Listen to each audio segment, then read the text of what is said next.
સુરતના માંગરોળના ચકચારી ગેંગરેપ કેસમાં કોર્ટે બંને આરોપીને છેલ્લા શ્વાસ સુધી આજીવન કેદની સજા ફટકારી છે। 4.5 મહિના પહેલા નવરાત્રી સમયે કોસંબા પોલીસ સ્ટેશન વિસ્તારમાં સગીરા પર થયેલા ગેંગરેપ કેસમાં કોર્ટે ઝડપી ટ્રાયલ ચલાવી માત્ર 130 દિવસમાં જ ચુકાદો આપ્યો છે।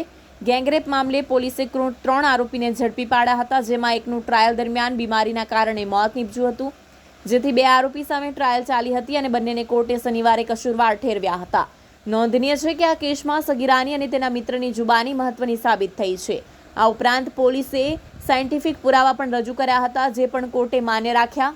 બનાવ સમયે ચંદ્રનો પ્રકાશ હોવાના કારણે અને આરોપીએ ફ્લેશ લાઇટ કરતા સગીરાએ આરોપીનો ચહેરો જોયો હતો। કોર્ટમાં પણ પીડિતાએ આરોપીને ઓળખી બતાવ્યો હતો। ત્યારબાદ તરુણ અને સગીરા બંનેના કપડાં ઉતરાવી તેમના ફોનમાં નગ્ન ફોટા પાડી લેવામાં આવ્યા હતા। આ ફોટો વાયરલ કરવાની આરોપીઓએ ધમકી આપી હતી અને સગીરાને પોતાની સાથે શરીર સંબંધ બાંધવા દબાણ કર્યું હતું। જો કે જે તે સમયે તરુણ અને સગીરા બંને આરોપીઓને વશ થયા નહોતા અને ત્યાંથી ભાગવાનો પ્રયત્ન કર્યો હતો।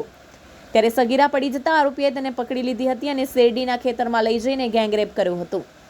આરોપીઓને રોકવા અધિકારીઓએ ફાયરિંગ કર્યું હતું। સગીરા સાથે દુષ્કર્મ આચર્યા બાદ તેણે બૂમાબૂમ કરતા આસપાસના ગ્રામજનો એકત્ર થયા હતા, જેથી આરોપીઓ ડરીને ત્યાં પોતાની બાઇક છોડીને ફરાર થઈ ગયા હતા। લોકલ ક્રાઇમ બ્રાન્ચની ટીમ આરોપી શિવશંકર ચોરસિયાને શોધી રહી હતી, જ્યારે સુરત ક્રાઇમ બ્રાન્ચની ટીમ આરોપી મુન્ના પાસવાનની શોધખોળમાં હતી।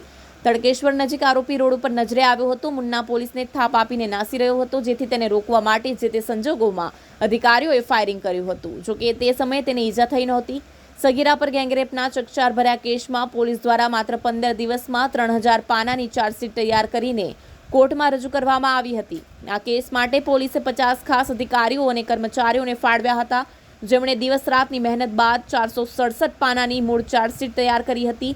સાથે જ 2500 પાનાની સોફ્ટ કોપીનો પણ સમાવેશ કર્યો હતો। ચાર્જશીટમાં 60 સાક્ષીના નોંધાયેલા નિવેદનો અને મજબૂત પુરાવાઓનો સમાવેશ કરવામાં આવ્યો હતો, જેમાં medical reports, scientific reports, mobile data અને સ્પેક્ટ્રોગ્રાફિક પુરાવાઓ સામેલ હતા।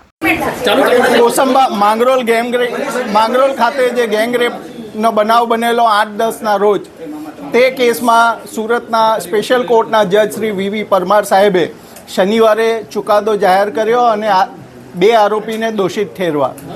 સજા બાબતનો ચુકાદો પેન્ડિંગ રાખવામાં આવેલો હતો। બંને પક્ષની દલીલો પૂર્ણ થયા બાદ આજે નામદાર કોર્ટના ન્યાયાધીશ શ્રી પરમાર સાહેબે ચુકાદો જાહેર કર્યો છે। તે પ્રમાણે BNSની કલમ 72 એટલે ગેંગરેપના ગુનામાં બંને આરોપીને આજીવન કેદની સજા ફટકારી છે તથા 5000નો દંડ કર્યો છે। આજીવન કેદ એટલે જિંદગીના અંતિમ શ્વાસ સુધીનો કેદની સજા, તે રીતે સજા ફટકારી છે। એ ઉપરાંત પોક્સો એક્ટ હેઠળ પણ એને આજીવન કેદ અને 5000 રૂપિયાનો દંડની સજા કરી છે। એટ્રોસિટી એક્ટ હેઠળ પણ એને મેક્સિમમ સજા ફટકારવામાં આવી છે તથા દંડ ફટકારવામાં આવ્યો છે। સાથે સાથે ભોગ બનનાર પીડિતાને વિક્ટિમ સહાય યોજનામાંથી 10 લાખ રૂપિયાનું વળતર આપવું તેવો પણ હુકમ કર્યો છે। નામદાર કોર્ટે પોતાના ચુકાદામાં નોંધ્યું છે કે આરોપીનો ગુનાહિત ઇતિહાસ જોતા અને જે રીતે મોબાઈલમાં ક્લિપો જોઈ અને માનસિક વિકૃતિ જોતા, એ ઉપરાંત ભોગ બનનારના પરિવારને જે આઘાત લાગ્યો છે એ બધું જોતા આ આરોપીને ઓછી સજા કરવી એ યોગ્ય દેખાશે નહીં। સમાજની પણ અપેક્ષા છે કે આને વ્યવસ્થિત એના ગુના પ્રમાણેની સજા હોવી જોઈએ।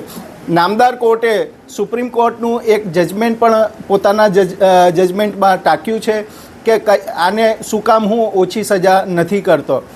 એ કેસમાં નીચલી કોર્ટે ઓછી સજા કરેલી, પણ નામદાર કોર્ટે કહ્યું કે ભાઈ આ બળાત્કારના કેસમાં આ રીતની ઓછી સજા કરવી પણ એ યોગ્ય નહીં ગણાશે। નામદાર કોર્ટે પોતાના ચુકાદામાં આરોપીની વર્તણૂક બાબતે સમાજને જે ન્યાયની જરૂરત છે તે બાબતે એ પણ ટિપ્પણી કરી છે। કુલ લગભગ 525થી ઉપર પાનાનું નામદાર કોર્ટે આજે જજમેન્ટ જાહેર કર્યું છે।